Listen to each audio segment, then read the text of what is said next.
অনেক পুরুষই যৌন সমস্যায় ভোগেন, কিন্তু তারা অনেকেই আসলে বোঝে না তাদের সমস্যাটা কি। এটা কি প্রিম্যাচুর এজাকুলেশন নাকি ইরেকটাইল ডিসফাংশন? আসসালামু আলাইকুম এভরিওয়ান, আমি ডক্টর নাবিলা নিকিতা। আজকে আপনাদেরকে এই দুটি ডিজিজের মধ্যে পার্থক্য করে বুঝিয়ে দেওয়ার চেষ্টা করব। প্রথমত, প্রিম্যাচুর ইজাকুলেশন।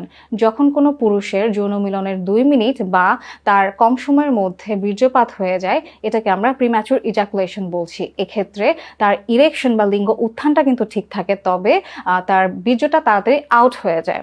এর প্রধান কারণ হিসেবে আমরা মেন্টাল স্ট্রেস বা পারফরমেন্স অ্যাংজাইটিকে কিন্তু দায়ী করতে পারি। দ্বিতীয়ত, ইরেকটাইল ডিসফাংশন।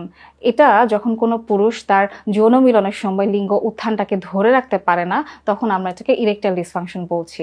এক্ষেত্রে তার ইরেকশন তো হয়ই না, যার জন্য তার বীর্যপাত অনেক সময় হয় না, অথবা হলেও অনেক দেরি করে হয়। এক্ষেত্রে প্রধান কারণ হিসেবে আমরা দায়ী করতে পারি যদি তার লিঙ্গে রক্ত চলাচল বাধাপ্রাপ্ত হয়, অথবা তার টেস্টোস্টেরন জাতীয় যে মেল হরমোনগুলো আছে সেগুলোতে যদি ইমব্যালেন্স থাকে। এই প্রিম্যাচুর ইজাকুলেশন বা ইরেকটাইল ডিসফাংশনজনিত এই দুটো সমস্যাই কিন্তু সমাধানযোগ্য। তাই আপনার সমস্যা আগে চিহ্নিত করুন, তারপরে চিকিৎসকের সাথে খোলামেলাভাবে আলোচনা করুন। আশা করছি ভিডিওটি ভালো লাগবে। দেখা হবে নেক্সট কোনো ভিডিওতে আবারও। ততদিন পর্যন্ত ভালো থাকুন, সুস্থ থাকুন। ধন্যবাদ সবাইকে।